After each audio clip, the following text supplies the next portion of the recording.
University మంచి భవిష్యత్తు కోసం తెలుగు విద్యార్థులు ఇష్టపడే యూనివర్సిటీ. కాల్ 9059052378 9059052379. అందరికీ నమస్కారం. రచయితలందరూ దర్శకులు కాలేరు. ఒకవేళ అయినా కూడా ఉపకారం, ఉప్పుకారం, మమకారం, చమత్కారం, అవసరమైతే కాసంత వెటకారం ఇవన్నీ పెట్టి సినిమాలు తీయడం అంత సులభం కాదు.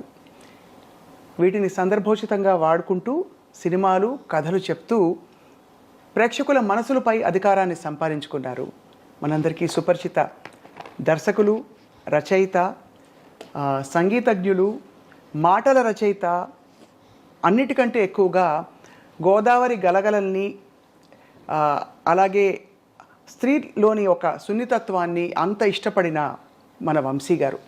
వంశీ గారితో ఇవాళ మాట్లాడుతూ చాలా విషయాలు తెలుసుకోబోతున్నాం. ఆయన ఇంటికి వస్తే చాలు తెలుగుదనం ఇలా ఉట్టిపడుతుంది అనమాట. వంశీ గారిని పలకరించే ప్రయత్నం ఇవాళ. వంశీ గారు నమస్కారం అండి. నమస్కారం సార్, మీ పుస్తకాల్ని ఒళ్ళో పెట్టుకుని స్ఫూర్తిగా ఇలా మొదలు పెడుతున్నాం. సంచిలో పెట్టుకోకండి, వెళ్ళేటోటి అంతేనా? ఒక్కో కాపీ ఉందా? మంచి స్పెసిమల్ అంతేనా? సో ఇవి ఏనాటివో చాలా 75 అండి. అవును, 76 డేట్లు ఉంటాయి. అప్పటి ప్రింటు, అప్పటి తీరుతెన్నులు. అమ్మో, పుస్తకంలో పేజీ బయటకు వస్తేనే ఎక్కడ ఇది నలిగిపోతుందా అని ఆందోళనగా ఉంది.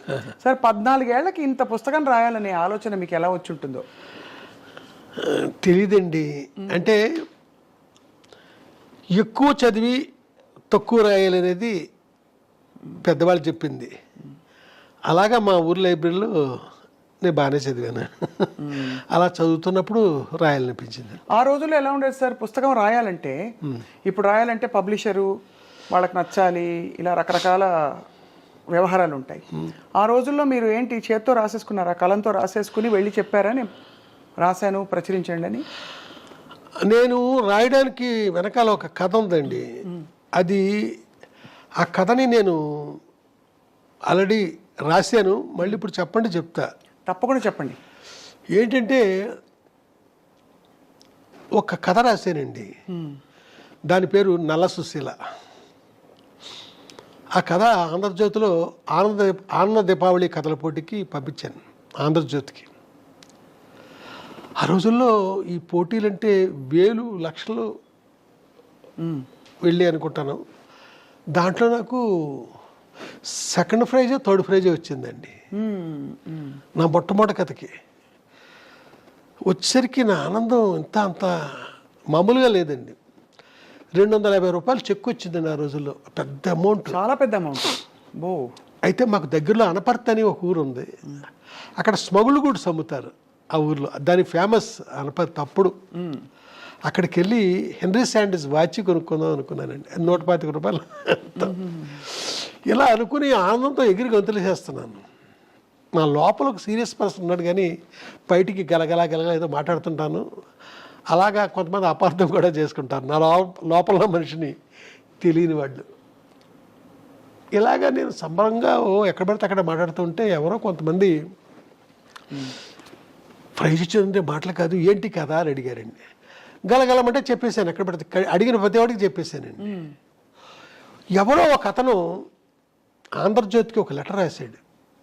ఒక రష్యన్ కథ చదివానండి నేను. ఆ కథ ఇది అని క్లుప్తంగా ఆ కథ గురించి చెప్తూ, ఇది నా కథ గురించి, మీరు బాగుంది థీము అంటే అనువాదం చేసి పంపిస్తాము మీకు, మీ నుంచి రిప్లై ఎక్స్పెక్ట్ చేస్తున్నాము. అప్పుడు ఆంధ్రజ్యోతికి పురాణం సుబ్రహ్మణ్య శర్మ గారు ఎడిటరు, ఇంద్రగంటి శ్రీకాంత్ శర్మ గారు ఆయనకి అసిస్టెంట్. అంటే ఇంద్రగంటి శ్రీకాంత్ శర్మ అంటే మన కృష్ణ ఉన్నాడు కదా, అవును, మోహన్ కృష్ణ ఇంద్రగంటి. అలాగే కిరణమయ్యి వాళ్ళ ఫాదర్, నాకు గురువు తర్వాత కాలంలో. వాళ్ళు చదివి ఇదేంటి మనం ప్రైజ్ ఇచ్చిన కదా ఇదే కదా అని నాకు అది ఆపేశారండి. ప్రైజ్ ఆపేసి నా చెక్కు వెంటనే వెనక పంపమని లెటర్ వచ్చిందండి, మీకు ఇవ్వట్లేదు అని. ఆ తర్వాత నేను అక్కడికి వెళ్ళి నెత్తి నోరు బాదుకుంటే, ఇంత స్టాండర్డ్ ఉన్న కథ ఇంత చిన్న కుర్రోడు రాయడం ఏంటి, నో వీడిని కాపీ కొట్టాడు అని డౌట్ వచ్చింది వాళ్ళకి. ఆ తర్వాత కాలంలో పురాణం సుబ్రహ్మణ్య శర్మ గారు నన్ను పిలిచి, నువ్వే నిజంగా కాపీగానే కొట్టకపోతే నువ్వు ఏమి రాయి నీ ఫ్యూచర్లో వేస్తానే ఉంటాను నా ఆంధ్రజ్యోతిలో. కానీ ఇప్పుడు టైం అయిపోతుంది. తర్వాత వారమే దీపావళి ఇష్యూ బయటకు వచ్చేది. దీపావళి కథల పోటీకి గదని పంపించింది అని వేరే పాలకొండేటి సత్యనారాయణ గారికి ఏరుదాటిని కెరటం అనే కథకి ప్రైజ్ ఇచ్చేసారు, నాది పక్కన పారేసి. తర్వాత వాడికి లెటర్ రాశారండి. ఎవరైతే ఆంధ్రజ్యోతికి రష్యన్ కథ అనువాదం చేస్తున్నానో అని అన్నాడో అతనికి లెటర్ రాశారు. అతని నుంచి ఏ రిప్లై లేదండి. అయితే వాళ్ళు ఈ రకంగా చీట్ చేశారు అని అర్థం చేసుకున్న శర్మ గారు నా కథను పబ్లిష్ చేశారు. ఆ తర్వాత వెంటనే నవలా ప్రియదర్శిని అని ఒక స్కీమ్ పెట్టారండి. ప్రతి నవల 12 వారాలే, అంతకుముందుకి చిన్న చిన్న నవళ్ళు. ఆ స్కీమ్లో నేను ఏమీ డల్ అవ్వకుండా నవల రాసేసానండి. ఒక ఆవిడ అద్భుతంగా ఉంటుంది హ్యాండ్ రైటింగ్, ఆవిడ పేరు భానుమతి. ఆవిడ కాపీ రాశారు. రాసేందుకు ఆవిడకి 116 ఇచ్చాను. ఆ రోజుల్లో పెద్ద అమౌంట్. 116 ఇచ్చాను ఆవిడకి. ఆవిడని భానుమతి పిన్ అనేవాడిని. ఆవిడ కాపీ రాశారు. ఆంధ్రజ్యోతికి పంపిస్తే సెలెక్ట్ అయింది. అదే మీ చేతిలో ఉంది, మంచు పల్లకి. ఎంత అద్భుతం సార్. అయితే తర్వాత నా సినిమా పేరు కూడా ఇదే పేరు, బట్ సినిమా కథ వేరే, ఈ కథ వేరే. అయితే సినిమాకి ఆ టైటిల్ పెట్టడానికి డైలారేటర్ కారణం అండి. ఆయన ఈ పేరు పెడదామని అంటే సరే అన్నాను నేను. సో అప్పటి నుంచి ఇప్పటి వరకు మరి ఎంతో సృజన ఉన్న ప్రయాణం మీది. ఇప్పుడు ప్రపంచం చూస్తే ఏమనిపిస్తుంది సార్ మీరు? అంటే వెనక్కి తిరిగి చూసుకున్న మీ ప్రయాణము, మీకు పరిచయమైన వ్యక్తులు, మీరు పెరిగిన వాతావరణం అన్నీ చూసి ఇప్పుడు చూస్తే జీవితం ఏమనిపిస్తుంది? ఏమనిపించడం కాదండి, నేనేంటంటే మనల్ని బట్టే, మన నుంచే మన జీవితం, మన ప్రవర్తన నుంచే. తిరువണ്ണామల ఎలా అనిపించింది 76లో, చలంగారం చూడాలనిపించింది నాకు. ఎందుకంటే ఆయన కంప్లీట్ సాహిత్యం చదివేశాను. అక్కడికి వెళితే నాకు అన్నీ అద్భుతంగానే ఉన్నాయండి. చలంగారితో పాటు ఆశ్రమం ప్రతిదీ. ఆ తర్వాత అప్పుడే రమణ భగవాన్ పరిచయం నాకు. ఆయన చదివి ఆయన చూడడం అంతే. అంటే మన ఇష్టాలకు తగ్గట్టు మనం వెళుతున్నాం కదా, అక్కడ నేను అద్భుతం చూస్తూ వస్తున్నానండి. ఇష్టం లేనిది నేను ఎప్పుడు ఎక్కడికి వెళ్ళా, చూడలే. కాబట్టి నాకు ఈ శత్రువులు, నాకు నచ్చని వాళ్ళు తక్కువే. నాకు వంశీ గారికి సినిమా దర్శకత్వంలో ప్రవేశం అది వాళ్ళ అవసరం బట్టి మీరు అందుకున్న ఒక అవకాశంగా మాకు తెలుసు, అంతే కదా సార్? అవునండి. వాళ్ళకి డైరెక్టర్ అనేవాడు ఎవరో ఫిక్స్ అవ్వట్లేదు. బాపు గారి దగ్గర నుంచి, జంజాల్ గారి దగ్గర నుంచి, వేజేడ సత్యనారాయణ, ఇయరింగ్ శర్మ, ఇలా చాలామంది అనుకున్న వాళ్ళకి ఎవ్వరూ డైరెక్టర్ ఫిక్స్ అవ్వట్లా. ఖర్చు అవుతుంది, ఆఫీస్ మెయింటైన్ అవుతుంది, నెల గడుస్తుంది. డైలీ మన ఆఫీస్కి వస్తున్నాడు, ఏటో హంగేరియన్ ఫిలిమ్స్ అంటున్నాడు, పోలాండ్ ఫిలిమ్స్ అంటున్నాడు, ఏంటో మాట్లాడుతున్నాడు, టెక్నాలజీ గురించి మాట్లాడుతున్నాడు. చూస్తే శంకరాభరణం అలాంటి సినిమాలకు అసిస్టెంట్ డైరెక్టర్, సీతాకోచలక అలాంటి వాటికి ఈయనెందుకు పెట్టకూడదు అనేసి వేమూరి సత్యనారాయణ గారు కనిపించింది. ఆయన ఎగ్జిక్యూటివ్ ప్రొడ్యూసర్ ఆ సినిమాకి. అలా వాళ్ళకి అవసరమై నన్ను డైరెక్టర్ చేశారు. వంశీ గారి సినిమాల్లో అందం అంటే చూసే వాళ్ళ కళ్ళల్లో ఉంటుందని అంటారు, కానీ మీ సినిమాల్లో అమ్మాయి కళ్ళే అందం అని నమ్మిన వ్యక్తి మీరు. ఎందుకు సార్ కళ్ళతో మీకుండే అనుబంధం? తెలియదండి, అలాంటి కళ్ళని మొట్టమొదటి చూసానేమో. అలాంటి కళ్ళు నేను మొట్టమొదట మా ఊళ్ళో చూశానండి. ఒక మనిషి, హాస్పిటల్లో నర్సు, ఆ మనిషిని నేను రెగ్యులర్గా చూస్తూ ఉండేవాడిని. అంతే, చూడడమే. నాకంటే పెద్ద ఆవిడ. ఓసారి రోజు చూడడానికి వెళ్ళేవాడండి. అతిశైకిల్ వేసుకుని వెళ్ళేవాడిని ఆవిడ చూడడానికి, మా పక్కూరు. ఒకసారి నేను వెళ్ళబోతుంటే ఎవరో ఒక అతను, నువ్వు ఎక్కడికి వెళ్తున్నావు నాకు తెలుసు, వెళ్ళొద్దులే అన్నాడు. అన్నాను, అమ్మాయి చచ్చిపోయింది కదా అన్నాడు. ఆ తర్వాత డల్ అయిపోయింది. నేను మళ్ళీ అలాంటి అమ్మాయిని మద్రాసులో మళ్ళీ చూశానండి. ఆ అమ్మాయే మీ హీరోయినా? అంతే కదా, అమ్మాయే మీ హీరోయిన్. నేను పరిచయం చేసిన హీరోయిన్, అంటే నా సెకండ్ ఫిల్మ్లో హీరోయిన్. అసలు జాతీయ అవార్డు అందుకోవడం అంటే ఆ రోజుల్లో మీ స్పందన ఎలా ఉండింది సార్? అంటే ఎవరు ఊహించని ఒక పరిణామం. గొప్ప చిత్రంగా ఇప్పటికీ తెలుగు చిత్రాల జాబితాలో నిలిచిపోయిన చిత్రం. ప్రెసిడెంట్ ఆఫ్ ఇండియా ఆ జాతీయ అవార్డుల ఫంక్షన్కి వాళ్ళ పిఎస్ ఎవరో 2 hours టైం ఎంత ఇస్తారండి మనకి.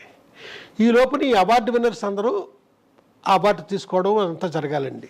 దానికి ఏం చేస్తారంటే అందరికీ తెలుసున్నదే, రిహార్సల్ చేస్తారండి ముందు. అవును అవును, ఇది కూడా అవును, గతంలో చెప్పారు మీరు. అవును, అలా చేసినప్పుడు ప్రతిదీ కౌంటేనండి.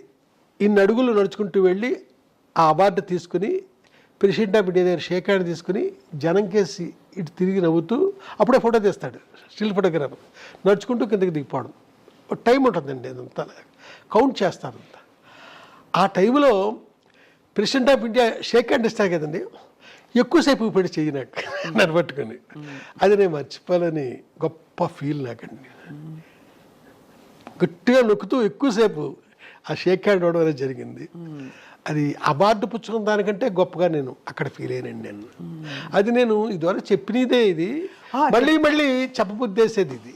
అవునవును, నిజమే. ఎందుకంటే సార్, ఆ రోజుల్లో జాతీయ అవార్డు మీ సమకాలీకులు చాలామంది ఇంకా ఎంతో అనుభవం ఉన్న వ్యక్తులు ఉండగా మీ చిత్రానికి రావడం అంటే విశేషం కదా సార్, చాలా విశేషం. ఆ ఫిల్మ్కి 4 అవార్డులు వచ్చినాయండి. Best editor, best female singer Janaki గారికి, వెన్నెల్లో గోదానందం పాట, best regional film, best production, అలాగా 4 అవార్డులు వచ్చినాయి. సార్, ఈ చిత్రంలో మీ హీరోయిన్ అంటే పాత్ర గురించి మాట్లాడుతున్నాను. సరే, ఆ పాత్రని ఎంతో ధైర్యవంతురాలిగా మీరు ప్రవేశపెట్టి, ఆ ధైర్యవంతురాలు అన్ని ఎదురీది పరిస్థితులకి సవాళ్ళను ఎదుర్కొని నిలబడ్డ గట్టి మనిషి, ఎంత సున్నితత్వం ఉన్నా. కానీ చివరిలో ఆవిడ ఆత్మహత్య యత్నానికి దానికి కారణం ఏంటి సార్? దాన్ని ఎలా జస్టిఫై చేసుకున్నారు మీకు? అలా కాదండి, అది మహల్లో కోకిల అని నేను రాసిన నవల. అవును, ఆ నవల్లో ఆ ముగింపు అది వేరే అండి. ఇది సినిమాకి వచ్చేసరికి ప్రొడ్యూసర్ గారు ఇలాగే ట్రావెల్ అయితేనే సినిమా బాగుంటుంది, సినిమా ఇది, నవల నీ ఇష్టానికి నువ్వు ఎలా రాసుకున్నా నాకు అనవసరం. నవల్లో ఇద్దరు చనిపోతారండి, అలాగా నేను చేశాను, సినిమాకి అలా వద్దు అన్నారు ఆయన. దాంతో నేను వేరే విధంగా ట్రావెల్ కావాల్సి వచ్చింది. మీ స్త్రీ పాత్రలకి స్ఫూర్తి ఏమిటి సార్? అందమా, ధైర్యమా, అన్నీ కలగలిసి ఉండడమా, బహుముఖ్యంగా ఉండడమా, ఏమిటి సార్ మీకు స్ఫూర్తి? స్ఫూర్తి పెట్టానండి, చలంగార సాహిత్యం నా బాల్యంలో నేను చదవడం. అవును, ఇంతమించిగా నేను ఏమి చెప్పను. చలంగారు సంపూర్ణంగా చలంగార సాహిత్యం అంటే సాహిత్యం మొత్తం చదివేశాను నేను. అలాగే చలంగార తర్వాత లత, బుచ్చిబాబు, వీరందరిది కూడా చదువుకుని నేను మద్రాసు వెళ్ళానండి. అప్పుడు చలంగారు స్త్రీ గురించి ఆయన రాసింది నా లోపల బాగా పనిచేసిందేమో తెలియదు. నేను ఎక్కడ స్త్రీని అసభ్యంగా చూపించడం కానీ, ఏప్రిల్ టుడేదల్ అనే సినిమాలో భాగ్యం అనే క్యారెక్టర్ ఉంటుందండి. అవును అవును, ఎక్కడ ఇంత సెక్సీగా నేను ఆ మనిషిని చూపించలేదు. నేను ఉట్టి లెగ్ షాట్ కూడా ఎక్కడ కనపడదు మీకు, బట్ మీకు ఆ ఫీల్ ఉంటుంది, చూస్తున్న వాళ్ళకి ఆ ఫీల్ ఉంటుంది, ఆ భాగ్యాన్ని అలాగా అని. బట్ ఎక్కడ మనిషిని నేను అలాగే ఎక్స్పోజ్ చేయనండి. అంతే. అలాగే నేను రాసిన కథల్లో కూడా మీరు ఎక్కడా కూడా ఒక్క శృంగారం కథ రాసినా కూడా స్త్రీని నేను అసభ్యంగా చూపించలేను. అయితే ఈ టైంలో కరెక్ట్ అవునో కాదో నాకు తెలియదు కానీ, జయరాజ్ అని ఒక ఆర్టిస్ట్ ఉన్నాడండి, బొమ్మలు వేస్తారు ఆయన, వెరీ సీనియర్ ఆర్టిస్ట్. స్త్రీని గీయడంలో ఆయన మాస్టర్. అయితే ఎలాంటి అమ్మాయిని బొమ్మ గీసాడంటే ఏదో ఒక మూల ఆ సెక్స్ ఉట్టిపడద్దండి, అది అసభ్యంగా ఉండదు, అంత చక్కగా గీస్తాయండి అది. అద్భుతం. ఎక్కడ జయరాజ్ బొమ్మ చూసినా మనం వెతుక్కుంటే కనపడద్దండి అది. ఇక్కడ నా దగ్గరికి వచ్చేసరికి ఎలాంటి స్త్రీ క్యారెక్టర్ అయినా ఒక సభ్యత సంస్కారాలతో ఒక పద్ధతిలో ఆ స్త్రీని చూపించడం నాకు అలవాటు. వంశీ గారి హీరోయిన్ అంటే స్క్రీన్ అంతా కళ్ళే ముందు. అంటే తనను చూపించిన వరకు సరే, కొంతమందిని పొరపాటుగా చూపించాను, కొంతమందిని అలా చూపించకూడదు, అది ఫర్దర్గా తప్పులు చేస్తుంటాం కదా, ఆ తప్పులకు ముందు చేయకూడదేమో. ఏ పాత్రలు మీకు అలా అనిపించాయి సార్ మీ పాత్రల్లో? అంటే కొందరిని ఎలా చూపించుకోడు. ఇప్పుడు చెట్టు కింద ప్లేటర్లో కిన్నెర్ అనే అమ్మాయి ఉందండి, నేనే పరిచయం చేశాను. వాళ్ళని ఇలా చూపించకూడదు. అలాగా మళ్ళీ కనకమహాలక్ష్మి రికార్డ్ డ్యాన్స్ టూప్ అనే సినిమా ఉంది, ఆ హీరోయిన్ చూపించచ్చు, బాగుంటుంది ఆ అమ్మాయి. ఆ అమ్మాయిని చాలా విచిత్రంగా నేను ఎలా అంటే అమ్మాయి లైఫ్లో హీరోయిన్గా ఒకే సినిమా చేసినట్టుందండి. ఏదో తమిళ సినిమాలో చెల్లెలి వేషం వేసిందండి. అది ఏవిఎం వాళ్ళ థియేటర్ ఉంది, ఏవిఎం స్టూడియో వాళ్ళ థియేటరు, అది ఏవిఎం రాజేశ్వరరావు ఏమో గుర్తులేదు. అక్కడ చూశానండి, విశ్వ గారి సినిమా నాకు గుర్తు. చెల్లెలు వేషం వేసింది ఒక అమ్మాయి. ఈ అమ్మాయి బాగుందే, హీరోయిన్ చేసేద్దాం అనుకుని హీరోయిన్ చేస్తాను. ఏం చూసేవారు సార్ అప్పట్లో మీరు హీరోయిన్ కోసం? అంటే ఏ గుణగణాలు ఉంటే ఈ అమ్మాయి నా కథలకి ఇముడుతుంది అని అనిపించేది? అంటే ఏమీ లేదు, నా కథలో నా క్యారెక్టరైజేషను నా మైండ్లో ఉండేదండి. దాన్ని మనసులో పెట్టుకునే వెతుక్కునేవాడిని నేను. ఓహో. వెతుక్కునే నేను. భారతరాజు గారు మా గురువు గారండి, అంటే మా గురువుల్లో ఆయన ప్రధానమైన గురువు. ప్రపంచంలో ప్రతి మనిషి ఆర్టిస్టేరా, ఆ క్యారెక్టర్ వాడు సూట్ అయినప్పుడు. ప్రతి అమ్మాయి హీరోయిన్ రా, ఆ క్యారెక్టర్కి అమ్మాయి సూట్ అయినప్పుడు అనే మాట అన్నమాట నాలో బాగా బలంగా పనిచేస్తుందండి. సో ఆ కోణం నుంచే చూసేవారు. కానీ బాపు గారికి చారెడు బారెడు పిడికెడు ఇలా కొన్ని ఒక్కొక్క కళాత్మక దర్శకులకి ఒక్కొక్క అలంకరణ ఇలాంటిది ఉంటుంది. అలా వంశీ గారికి చెప్పాలంటే ఏం చెప్పాలి? ఏమో నేను చెప్పేశాను మీకు ఆల్రెడీ. అంతే, క్యారెక్టర్కి వచ్చినట్టే. అవునండి సార్. మీరు ఆ తర్వాత మీ ప్రయాణం కొనసాగిస్తున్నప్పుడు ప్రొడ్యూసర్లు మీ దగ్గరికి ఎలా వస్తారు సార్? మోస్ట్లీ నా దగ్గరికి కొత్త వాళ్ళే వచ్చారండి అప్పటి నుంచి ఇప్పటిదాకా. తర్వాత వాళ్ళు పాపులర్ అవ్వచ్చు. ఎవరండి, మన స్రవంతి రవికిషోర్ గారు ఆనాడు లేడీ స్టైల్ తీసినప్పుడు ఆయన కొత్త ప్రొడ్యూసరే కదా. ముగ్గురులో ఆయన ఒక ఆయన. ఆ తర్వాత పెద్దవాళ్ళు అయ్యారు, వేరే సంగతి. నా దగ్గరికి కొత్త వాళ్ళే ఎక్కువ వచ్చారండి. పాత వాళ్ళు నన్ను అప్రోచ్ అయిన దాఖలాలు లేవు. తర్వాత సార్, మీ కథాంశాలు మీరు ఎంచుకుంటున్నప్పుడు నేనేం చెప్పాలి అనే దానికి ఇతివృత్తం మీ భావజాలమా లేక మీకు నచ్చిన కథలన్నీయా? ఇప్పుడు హిచ్కాక్ అంటే నాకు చాలా ఇష్టం అండి. అవును. ఆయన 53 ఎన్నో తీశారు, అన్ని సినిమాలు చూసాను నేను, అన్నీ. ఆయన ఏ కథ ఆయన సొంతంగా రాయలే అన్ని సినిమాల్లోని. ఏదో ఒక నాటకమో నవలో కథో ఏదో ఎవరియో బయట వాళ్ళు తీసుకుని అద్భుతంగా స్క్రిప్ట్ చేసేవారు. ఆయన నాకు ఒక ఇన్స్పిరేషన్ అండి. ఏది నా సొంత కథే ఉండాలని నేను అనుకోను. ఇప్పుడు చెట్టు కింద ప్లేటర్ అనే సినిమా ఉంది, అదొక మలయాళం ఫిల్మ్ అండి. దాంట్లో చాలా సీరియస్గా ఉంటాడు హీరో మమ్ముట్టి, హీరోయిన్ ఉండదు ఆ కథలో. కామెడీ అనేది ఎక్కడ లేదండి, మొత్తం సీరియస్గానే ఉంటాడండి. ఆ సినిమా మలయాళంలో పెద్దగా ఆడిన ఇది కూడా లేదు. దాన్ని మేము తీసుకుని తెలుగుకి హ్యూమరు అంతా అద్భుతంగా జాయిన్ చేసి, దాంట్లో పాత సామాన్లు కొంటామని ఒక క్యారెక్టర్ ఉంటుందండి. అది మహా అద్భుతంగా ఆ కామెడీ అంతా మేము చేసామండి. చాలా అద్భుతంగా తనికెల భరణి దానికి వర్క్ చేయడం జరిగిందండి. అయితే ఇది అప్రస్తుతమేమో ఇప్పుడు నేను మాట్లాడేది. ఆ చెట్టుకల్లి ప్లేటర్ సినిమా ఆర్ఆర్ జరుగుతున్నప్పుడు ఇళయరాజా గారు నా కేసు చూసి ఇది కూడా హిట్ అయ్యే సినిమాలాగా ఉందరా అన్నారు. ఎలా అన్నారో మరి. ఆ సినిమాలో ఆ డ్రామా కానీ ఏం కానీ, ఆ ఊర్వశి శరత్ బాబు వాళ్ళ క్యారెక్టర్స్ అదంతా మంచిగా, ఆ సినిమా అనుకున్నంతగా ఆడింది. అద్భుతమైన పాటలండి.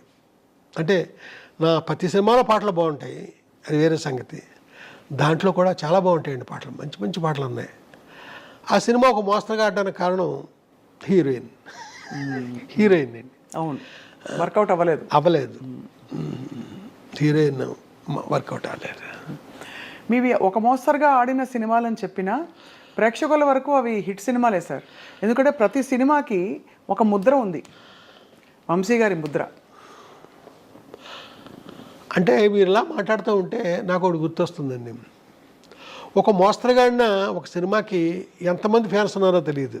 ఆ సినిమా పేరు శ్రీ కనకమహాలక్ష్మి రికార్డింగ్ డాన్సర్. చాలా మంది ఫ్యాన్స్ ఉన్నారు. ముందు మా అన్నయ్య మా ఇంట్లో మొదలు పెడితే ఆయన పదే పదే పదే ఆ సినిమా వేసుకుని చూస్తారు. అది ఆ సినిమాకి అమెరికాలో అది ఎంతమంది ఫ్యాన్స్. అవును, మీకు సంగతి తెలుసా? చెప్పండి సార్. 23 రోజుల్లో తీశాను ఆ సినిమాని, ఓన్లీ 23 days. ఎలా సార్? అంటే ఇప్పుడు కెమెరాలు అయ్యి ఇలా వచ్చేసి కదా ఆన్లైన్, అప్పుడు లేవు కదా. ఆ రోజుల్లోనే 3 కెమెరాలు పెట్టి మొత్తం ఫుల్ సాంగ్ రిహార్సల్ చేయించేసి 3 కెమెరాలు పెట్టి సౌండ్ స్టార్ట్ చేసి ఎండ్ అయ్యేసరికి పాట అయిపోయింది. అబ్బో, అప్పుడు ఆ రోజుల్లో. ఇది ఎప్పుడు 86 ఇవన్నీ అప్పుడే చేసి. కానీ అంటే 23 రోజులు షూటింగ్ టైము, అంతకుముందు ప్రిపరేషన్, ఆర్టిస్టులకు చెప్పడాలు, ఇంత హడావుడి ఉండేదా? అక్కడికక్కడేనా? అక్కడికక్కడే అంతాను. ఆ కోట శ్రీనివాసరావు వాళ్ళంతా బిజీగా ఉన్న రాళ్లపల్లి వాళ్ళంతా మళ్ళీ మన దగ్గరికి రిహార్సల్ చేయడానికి లేకపోతే మనకి వినడానికి వస్తారా? అబ్బే, స్పాట్కి వచ్చి అక్కడే. మీరు చిత్రీకరించిన హీరోయిన్స్లో సార్ మోస్ట్ బ్యూటిఫుల్ ఎవరు? ఇది అడగలేక ఆపుకోలేక అడుగుతున్నా. అంటే ఒకే మనిషి అండి, ఇంకెవరూ లేరు. భానుప్రియ గారితో మీ ప్రయాణంలో ఆవిడకి మీరు నేర్పించిన నటన మెళుకువలేంటి? అంటే ఎందుకంటే ఆవిడ ఒక ఫ్రెష్ ఫేస్, రంగు తక్కువ. ఇది కూడా గతంలో అక్కడక్కడ చెప్పారు, పూర్తిగా కాదు. కానీ రంగు తక్కువ. ఎలా కన్విన్స్ అయ్యారు మీరు అంతటి ఒక అందగత్తె అవుతుంది ఈవిడ అని? ఆ తర్వాత ఆవిడ ఒక ట్రెండ్ సెటర్, స్వర్ణకమలం కావచ్చు, తర్వాత ఇతర సినిమాల్లో కూడా. ఏమోండి, నాకు అనిపించిందండి ఆ మనిషి గురించి. నేను ఏదైతే ఫీల్ అయ్యానో ఆ ఫీల్ నిజమైంది అంతే. ఆ మనిషిని నేనే మళ్ళా నాతో పాటు కెమెరామెన్ కూడా కన్విన్స్ కాలేదు ఆ మనిషిని హీరోయిన్ అంటే. అవ్వలేదు. అవును, అది కూడా చెప్తే ఆ మధ్య అతనికి అక్కడ కోపం కూడా వచ్చింది. ఎవ్వరూ కాలేదండి. ఏమన్నారు? అతను అంటాడు, ఆ తెల్ల గులాబీలు అనే సినిమాకి ఇతనే కెమెరామెన్, ఆ అమ్మాయి బాగుంటుంది, ఆ అమ్మాయిని పెట్టి అంటాడు. అమ్మాయి పేరు కల్పన, ఇళవరసండి తమిళ్లో. లేదు, నాకు ఈ మనిషే బాగుంది.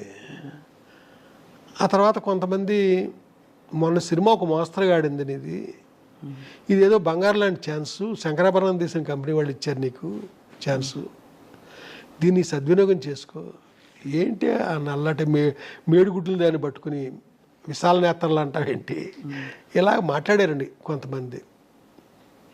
నాకు ఆ అమ్మాయే బాగుంది.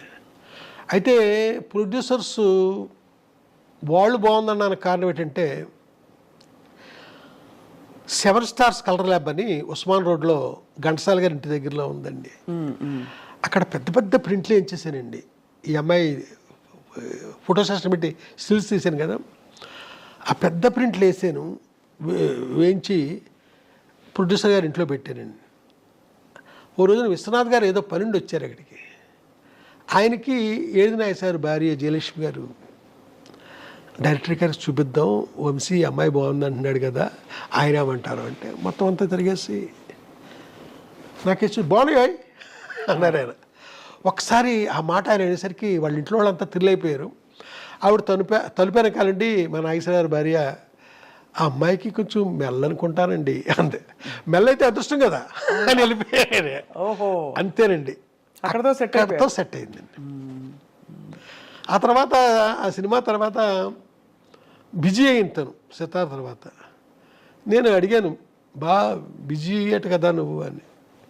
ఏం బిజీ, మోడర్న్ డ్రెస్లో ఉన్న క్యారెక్టర్లు ఎవరు ఇవ్వట్లేదు అంది. అప్పుడు అన్వేషణలో తనని మోడర్న్ డ్రెస్లతో చూపించారు. ఓహో, అద్భుతం.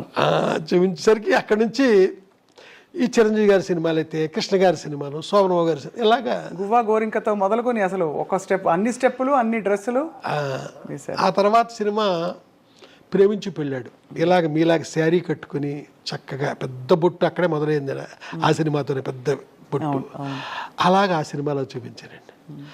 ఆ తర్వాత క్లాసికల్ డ్యాన్సర్గా ఆలాపన, అదే ఆఖరి ఫిల్మ్ ఆవిడతో. ఎలా ఉండేది సార్ భానుప్రియ గారి డాన్స్? ఇప్పటికి కూడా స్వర్ణకమలంలో ఆవిడ గ్రేస్, ఆరితేరిన క్లాసికల్ డాన్సర్స్ అంటే పర్ఫార్మర్స్ ఎవరైతే ఉంటారో స్టేజ్ల మీద పెద్ద పెద్ద 1-2 గంటల ప్రదర్శనలు ఇచ్చే వాళ్ళకంటే కూడా భానుప్రియ గారి అభినయం, ఆవిడ నృత్యం అంటే అంత అందంగా ఉంటుందంటారు. ఒక డైరెక్టర్ కళ్ళతో మీరేం ఫీల్ అయ్యారు ఆవిడ నటన? నేను ఫీల్ అవ్వడం కాదండి, ఒక్క హీరోయిన్తో మట్టుకి తన, అంటే ఇక్కడ మీకు ఒకటి చెప్పాలి, భానుప్రియది ఫోర్స్ అండి, వాళ్ళ చెల్లెలది గ్రేస్. విపరీతమైన ఫోర్స్తో చేస్తాడు తను. వాళ్ళ చెల్లెలు చాలా గ్రేస్తో చక్కగా చేస్తుంది. శాంతిప్రియ అది. అంటే అమ్మాయికి నేను నిశాంత అని పేరు పెట్టాను, వాళ్ళు మార్చుకున్నారు అనుకుంటే తర్వాత శాంతిప్రియ అని పక్కన పెట్టండి, అది అప్రస్తుతం. అయితే ఒకే ఒక హీరోయిన్తో భానుప్రియ డ్యాన్స్ గురించి మాట్లాడాను. ఆ అమ్మాయి కూడా తలంచి అద్భుతం కదండి ఆ భానుప్రియ. ఆ అమ్మాయి ఎవరంటే శోభన. ఏప్రిల్ విడుదలప్పుడు. అవును, శోభన గారు కూడా భలే డాన్స్. కాబట్టే శోభనతో మాట్లాడాను. శోభన అద్భుతంగా యాక్సెప్ట్ చేసింది ఆ రోజుల్లో. ఏంటి భానుప్రియ గారి నృత్యం గురించి? అవునండి. శాంతిప్రియ గారు గ్రేస్ అంటే ఏమిటి సార్, అర్థం ఏంటి?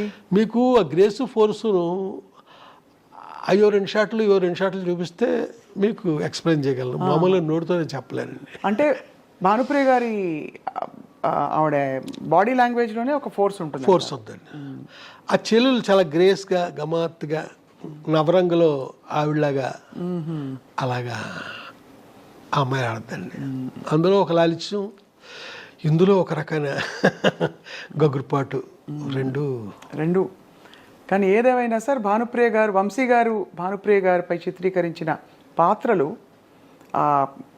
యాంగిల్స్ కావచ్చు, ఫ్రేమ్స్ కావచ్చు, అది ఒక నిజంగా ఒక పెయింటింగ్లా ఉంటుంది సార్. ఆ తర్వాత తను ఇంకొక సినిమా నెక్స్ట్ చెయ్యాలి, చేయడం జరగలేదు. ఆ సినిమా పేరు గాలికొండపురం రైల్వే గేట్. దాంట్లో లతా మంగేష్కర్ గారు 3 పాటలు పాడారండి. ఒక పాట నేను మా ఇళయరాజా గారు రాశాము, అంటే పల్లవి ఆయన రాశారు, చరణాలు నేను రాశాను.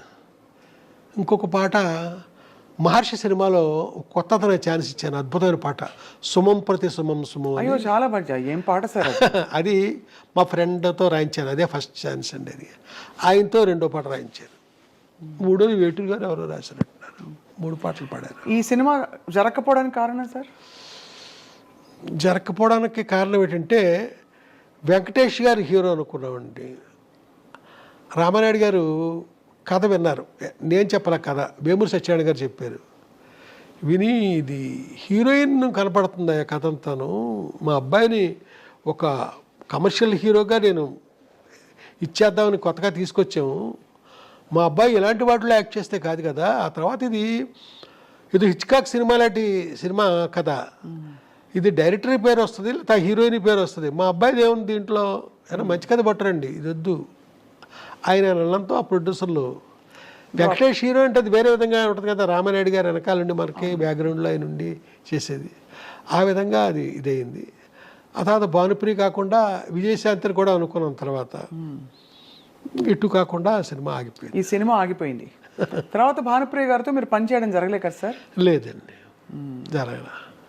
అదొక గొప్ప. అంటే ఇప్పుడు నేను తొందరలో సినిమా చేయబోతున్నాను, దాంట్లో ఒక అమ్మవారి క్యారెక్టర్ ఉందండి.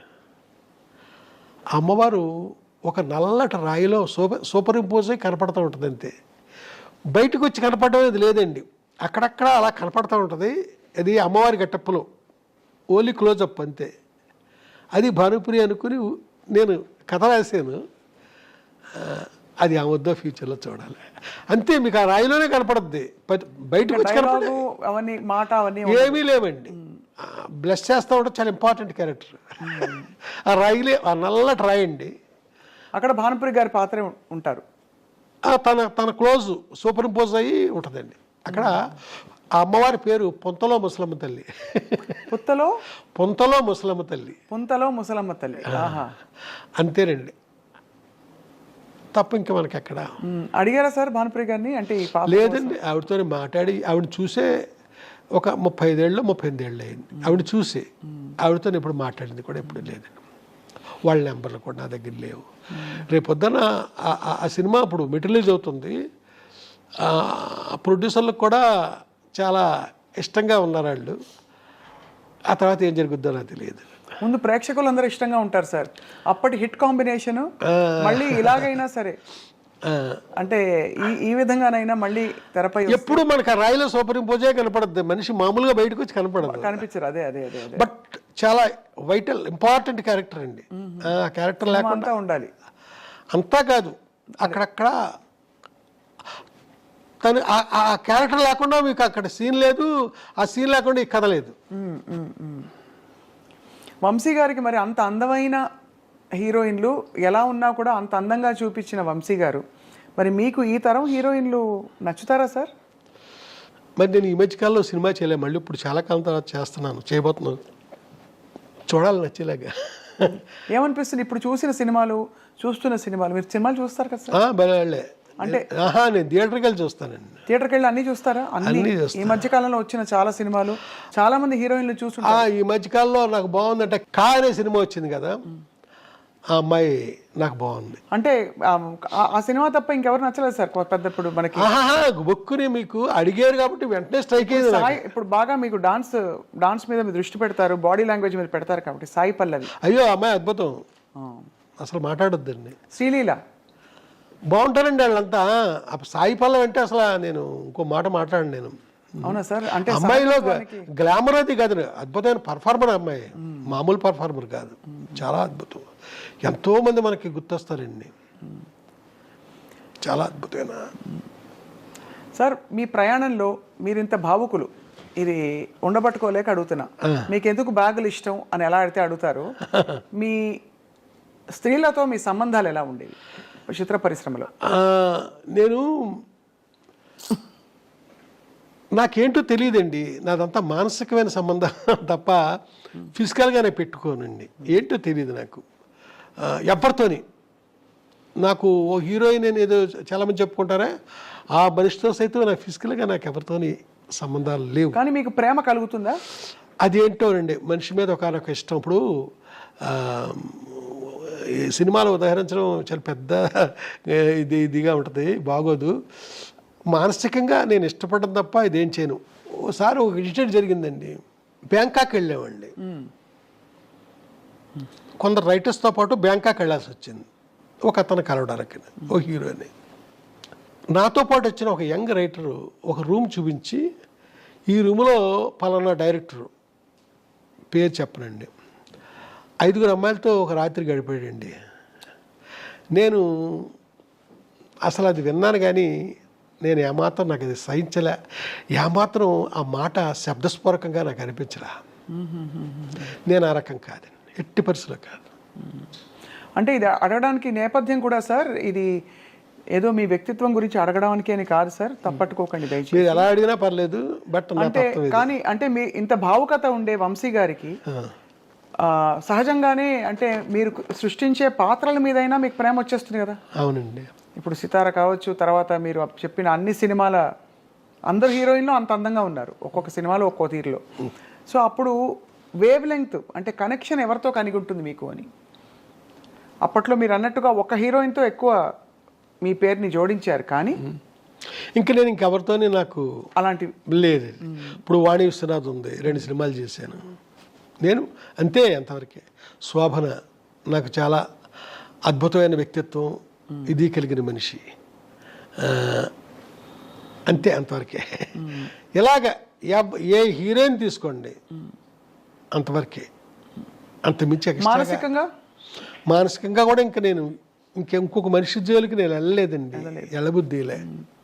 ఇక్కడ ఒక మనిషిని మర్చిపోతే ఎడుదేమో, అప్పటికి ఎప్పటికీ మర్చిపోకుండా ఉండడం, అలాగే మనసులో ఉండిపోయారు అంతే, అంతవరకే. మళ్ళా ఇంకొక అడుగు ముందుకి కూడా వేయనండి నేను. సార్ ఇలాంటి ప్రేమ వంశీ గారికి కలిగినా ఎవరికి కలిగినా, నాకైనా ఆయనకైనా మనిషి లేకపోవడం బాధ ఉంటుంది కదా సార్. ఆ బాధను ఎలా సమాధానపరుచుకుంటారు? ఏమని చెప్పుకుంటారు మీకు మీరు? ఈ మనిషి నాకు ఇష్టం, ఈ మనిషి నాతో లేరు. ఏమండి ఇది ఒకటి చెప్తానండి, నిన్న ఒక ఫోటో చూశానండి. ఆ ఫోటో ఎవరిదంటే జమున్ గారిది. నేను డైలీ శుభోదయాలు పెడుతుంటారండి. అవును, ఫేస్బుక్లో కాదు, మామూలుగా పంపించేవాడిని మీలాంటి ఫ్రెండ్స్కి, మీకు కూడా పంపిస్తాను. అలాగే కొంతమందికే పంపించేటప్పుడు ఇప్పుడు మా చిరంజీవి వర్మ అని అతను, అంటే ఇప్పుడు నా తాలూకు యూట్యూబ్ ఛానల్ అంతా చూసేది అతనే. అతను ఫేస్బుక్లో కూడా పెట్టేస్తున్నాడు ఈ శుభోదయాలు. అయితే నిన్న జమున గారు లేకపోయినా ఆ మోగ మనసులో గౌరీ నా గుండెల్లోనే ఉంది అనేదో రాశానండి నిన్న.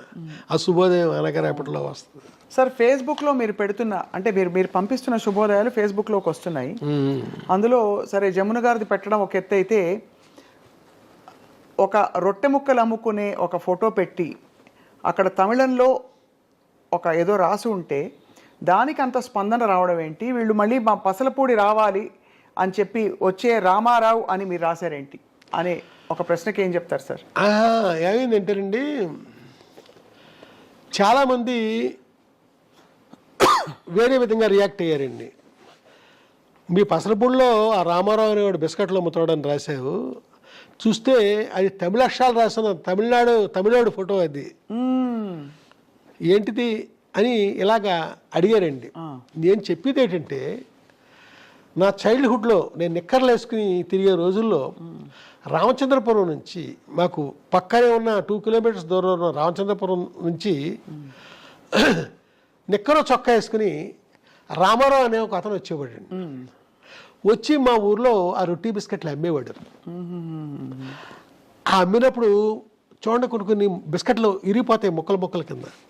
మాలాంటి పిల్లల్ని పిలిచి అందరికీ పంచిపెట్టేవాడు అతను. ఆడ పెడతాడేసి పరిగెట్టుకుంటూ వెళ్ళేవాళ్ళం మేము. ఈ ఫోటో చూసిన నాకు, ఈ తమిళ అతను ఫోటో చూసిన నాకు ఆనాటి రామారావు గుర్తొచ్చాడండి. గుర్తొచ్చి నేను అలా పెట్టాను.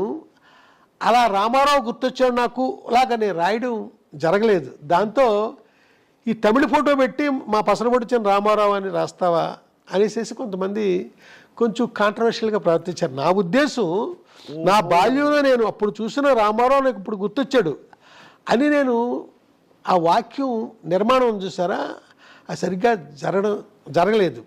అది అంటే మీ కవి హృదయం వాళ్ళకి అర్థం కాలేదు. కవి హృదయం అంటే ఇక్కడ కవి హృదయం కాదండి, నా స్పష్టత లేదు నేను చెప్పిన దాంట్లో. ఇది ఆనాడు నాకు ఆ రామారావు గుర్తొచ్చాడు ఇతను చూశాక అంటే పాపం ఎవరో మాట్లాడరు.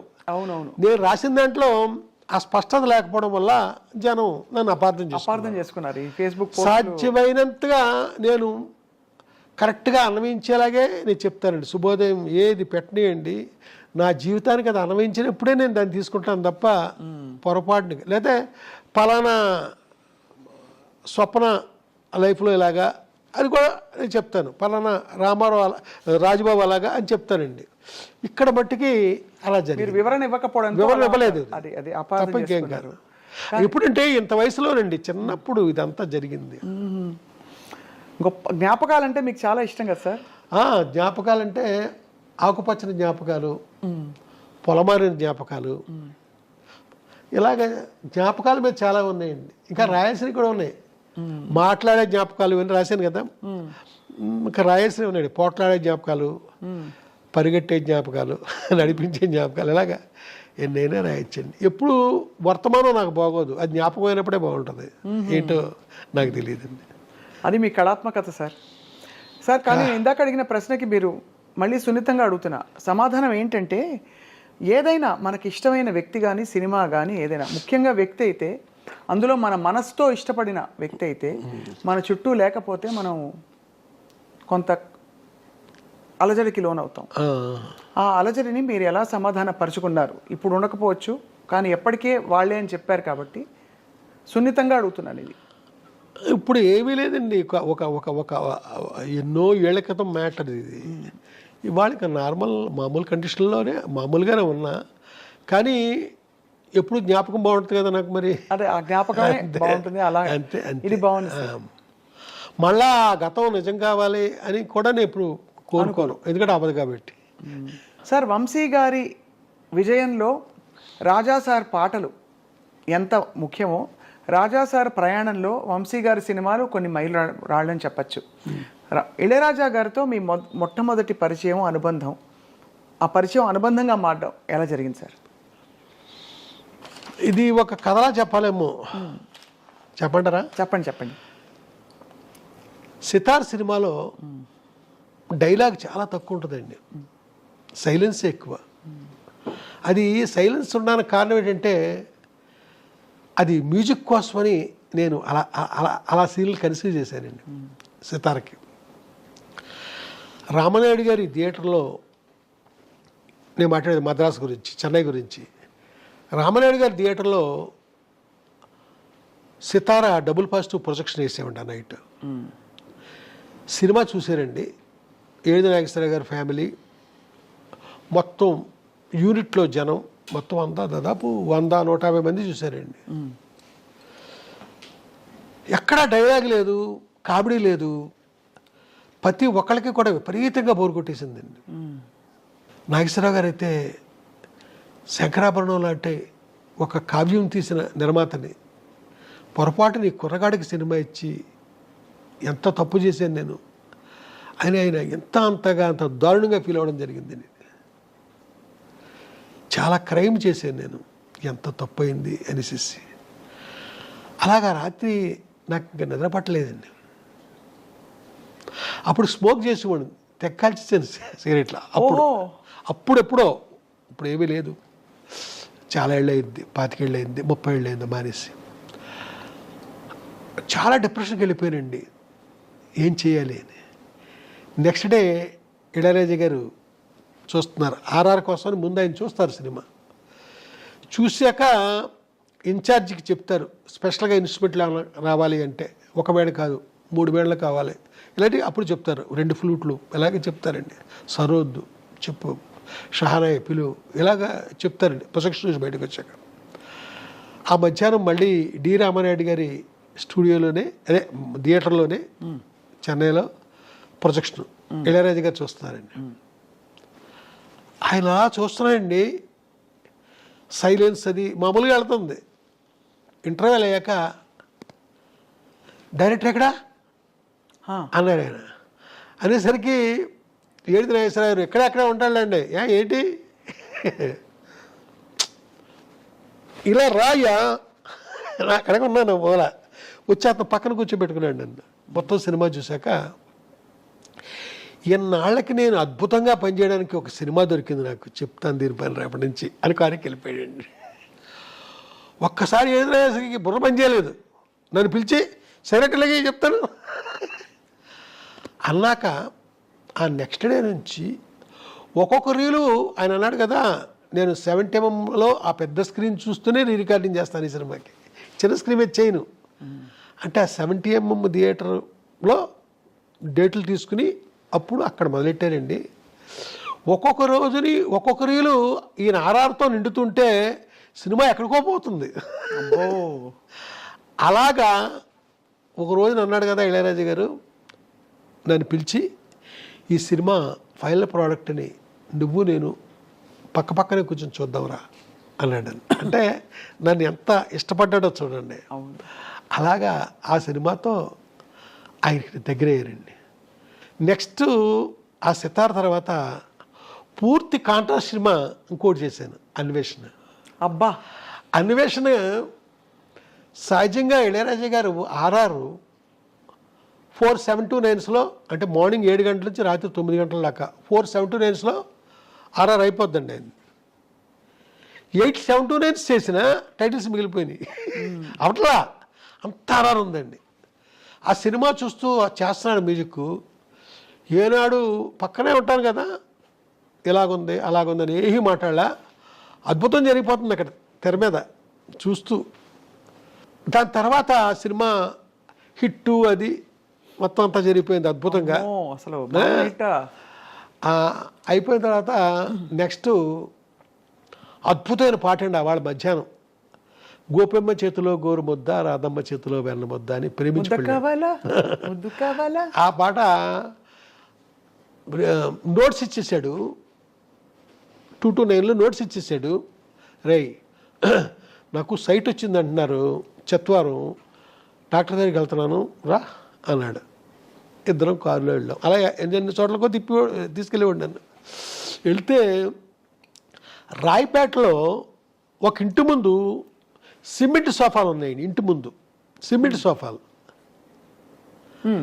అక్కడ కూర్చున్నాము. మమ్మల్ని చూసిన మనిషి లోపలికి వెళ్ళి ఒక ఆయనకి చెప్పాడు. ఆయన చొక్కా బటన్స్ పెట్టుకుంటూ బయటకు వచ్చాడండి. ఆయన ఎవరంటే సౌందరరాజన్ గారు ఓహో క్యారెక్టర్ ఆర్టిస్ట్ sound. వచ్చి ఈ కారులో కూర్చున్నాం. ఈ కుర్రోడెవడు రాజా అన్నాడు నన్ను చూసి. ఇంత ఈడ అన్న ఈడెవడంటే ఆ మధ్య ఒక కుర్రగాడు ఇంగ్లీష్ సినిమా తీసాడన్నానే, ఆ సినిమా డైరెక్టర్. అమ్మిడమ్మా నన్ను ఇంగ్లీష్ సినిమా అంత బాగా తీసాను అన్నాడు. నాతో లేదండి, ఆయనతో అంటున్నాడు. ఇదండి ఇళయరాజా గారు నాకు దగ్గర అవడానికి. ఆయన అంత అది అర్థమైంది సార్, ఎంత గురి పెట్టేసుకున్నారో ఫస్ట్ సినిమా నుంచి. కానీ మీ సంగీత ప్రవేశం పరిచయం ఎలా జరిగింది? మీకు అంత పాట లేకపోతే ఆయన అంత పాట బయటికి అంటే మీ సినిమాల ద్వారా రావడం అనేది సాధ్యం కాదు. మీకే స్వతహాగా చిన్నప్పుడు సంగీతంతో నేర్చుకోవడం. నా సంగీతం పక్కన పెడితే మన రాజ్కోటిలో రాజుగారు ఉన్నారు కదండి, ఆయన ఇక్కడ నేను శ్రీ కాణిపాక వరసిద్ధి వినాయక సుప్రభాతం అని ఒక నా మ్యూజిక్లో ఒక 1 hour ప్రోగ్రామ్ చేశానండి. బాలుగారు పాడారు, నారా రామూర్తిరాయుడు గారు దాని ప్రొడ్యూసరు. అయితే మొత్తం అంతా రికార్డ్ చేసామండి. దాని కథ పక్కన పెట్టండి, అది రిలీజ్ కాకపోవడానికి వేరే కారణం ఉంది. షిరిడి సత్యసాయిబాబా గారు వినాలి, ఆయన ఓకే అంటే అప్పుడు రిలీజ్ చేస్తానన్నారు రామూర్తిరాయుడు గారు. ఇంతలో సత్యసాయిబాబా గారు చనిపోయారు. దాంతో అది అలా ఉండిపోయింది. అద్భుతమైన ఒక అదే మన సుప్రభాతం అండి అది. అయితే దానికి కండక్టర్ వచ్చి రాజుగారు పనిచేశారు. టీవీ రాజుగారు అబ్బాయి, రాజకోట్ల రాజుగారు. ఆయన అంటారు కదా, వంశీ గారు రాజా మీకు మట్టికి మైనర్ స్కేల్లో చేస్తాడు, మీరు అడుగుతారా తను చేస్తాడా అంటారు. నేను ఏం చెప్పనండి, నవ్వుతూ ఊరుకుంటాను. బాలుగారు ఒకసారి దయ్ ఏంటయ్యా ఆడికి సపరేట్గా చేస్తాడు ఏంటి కారణం ఏంటి, నేను నవ్వుతూ ఉంటాను. బాలుగారు అక్కడ పడత తీయాలి చెప్పారు కూడా అన్న. అలాగే రాజాగారు ఆయన నవ్వుతూ ఉంటాడు. ఓసారి రాజుగారు ఏంట్రా నీకు నేను సపరేట్గా నీకేదో చేస్తానన్నారంటే అందరూ అని అడుగుతాడండి. నేను ఓ రోజుని ఒక పెద్ద డైరెక్టర్ గారు ఒక ఆయన పేరు అనవసరం, ఏమయ్యా రికార్డింగ్ జరుగుతున్న కాసేపే అతను పక్కన కూర్చోవాలంటే మాకు చాలా ఇబ్బందిగా ఉంటుంది, నువ్వు ఎప్పుడు ఇక్కడే ఉంటావేంటి నువ్వు, అతను మధ్యాహ్నం అతని క్యారేజీలోనే తింటాడు, అతనితో పాటే తింటావట, అతనితో పాటే టీ కాఫీలు తాగుతావట, ఇక్కడే ఉంటావు, నీకోసం ఏ ప్రొడ్యూసర్ వచ్చినా ఎత్తుక్కుంటే ఇక్కడికే రావాలి, ఏంటి మాకు కాసేపే కొంచెం ఇబ్బందిగా ఉండదు అతనితో అన్నారు ఆయన. తెలియదు సార్, నేను రాకపోతే తానే కబురు చేస్తాడండి రమ్మని. మరి అందరం నచ్చమండి ఆయనకి, అదే కదా మాకు, మరి నేను ఎందుకో నచ్చుతారండి. మీకు ఇచ్చిన పాటల్లో కూడా sir variety, first of all అన్వేషణ అంతా కూడా ఒక రాగం ప్రధానంగా సాగిన కంపోజిషన్ కీరవాణి. సని రప మగరి సని ఇదే స్కేల్తో దాదాపు మనకి ఆర్ఆర్స్ కావచ్చు, చాలా పాటలు ఇవన్నీ కూడా అక్కడ ఇమిడిపోయాయి. ఒక మూడ్ వచ్చేస్తుంది, అన్వేషణ అనగానే అవి ఆ స్వరాలు వచ్చేస్తాయి. ఇదంతా ఎవరి కూర్పు సార్ ఇది? అంటే మీరు కూర్చుని మాట్లాడుకునేవారా అన్వేషణ? మరి కాదా, నాకు మీ ఇద్దరే ఉంటామండి, మర్చిపోయాను. కంపోజింగ్ అప్పుడు ఇంకెవరో పక్కన ఎవరో ఉండకూడదండి. నాకు అర్థమయ్యి ఇంకెవరినే ఉండనిచ్చేవాడు, మీ ఇద్దరమే. ఏం పడ్డా, తను ఏం తిట్టినా, నాకు ఏం గొడవ చేసినా తనకి ఈ రాగాల పేర్లే చెప్పకూడదండి తన దగ్గర. నేను నా ఇష్టానికి నేను ప్రవర్తిస్తాను తన దగ్గర. మొత్తానికి నాకు కావలసిన అవుట్పుట్ వచ్చేదాకా నేను వదలనండి. మీరు ఆశ్చర్యపోతారు, ఒకనొక పీరియడ్లో ఇళయరాజా గారు మీకు సినిమాకి 5 పాటలు అంటే 5 ట్యూన్లు ఇచ్చేవాడండి. 5 పాటలు అంటే 5 ట్యూన్లే, 6 ట్యూన్లు ఇవ్వడం జరిగింది కాదు. నేను ఒక సినిమాకి 100 ట్యూన్లు చేయించాను. ఏ సినిమా సార్?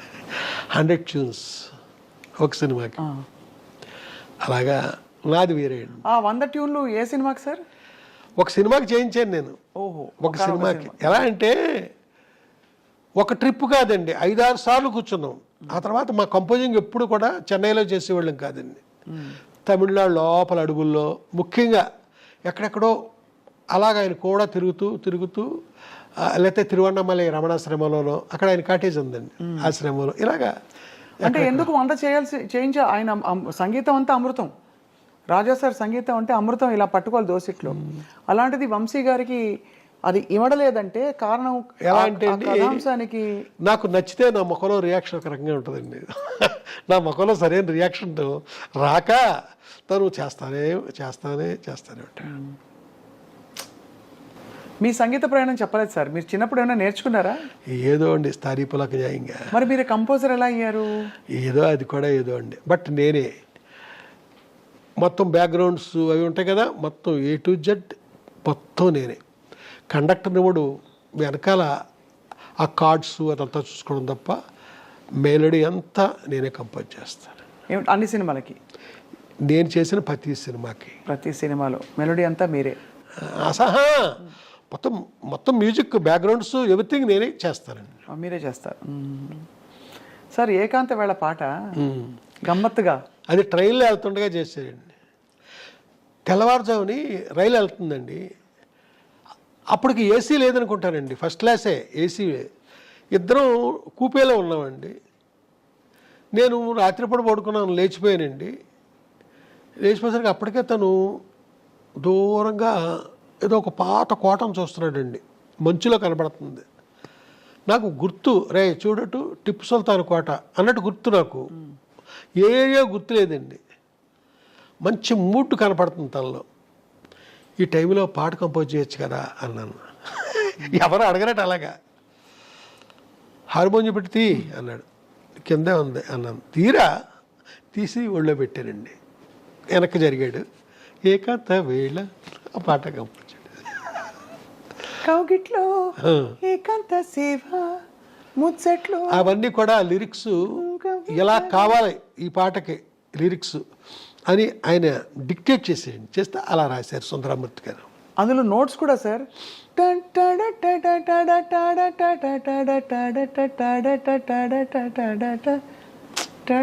అసలు ఆ కాంబినేషన్సే అన్ని హస్వాషాలు మనసుని హత్తుకుంటాయి. దీర్ఘాలు కూడా ఉంది అనుకోండి. అవును. అలాగే సార్ ఎదలో లయాలో కూడా ఎగసి ఎగిరి టటట టటట టటట టటట టటట అనగంటే మ్యూజిక్. అసలు అది ఆ పాట వింటేనే ఆడవి తిరిగి గిరిగిరిగిరి తిరిగిపోవడం. ఈ పాటకి ఒక కథ ఉందండి. కోవై తంబి అని ఒక ప్రొడ్యూసర్ ఉన్నాడండి. అతను ఏ సినిమా చేసినా సూపర్ డూపర్ హిట్ పాటలు అన్నీ ఇళయరాజా గారే, ఇంకెవ్వరు కాదండి. ఒక పీరియడ్ అలా సాగింది. ఆయన థియేటర్లోకి వచ్చాడండి. ఇది ఆర్ఆర్ జరుగుతూ ఉండగా థియేటర్లోకి వచ్చాడు. వచ్చి ఇప్పుడు మీరు పాడారే ఆ పాట వస్తుందండి స్క్రీన్ మీద. అలా ఉండిపోయాడండి.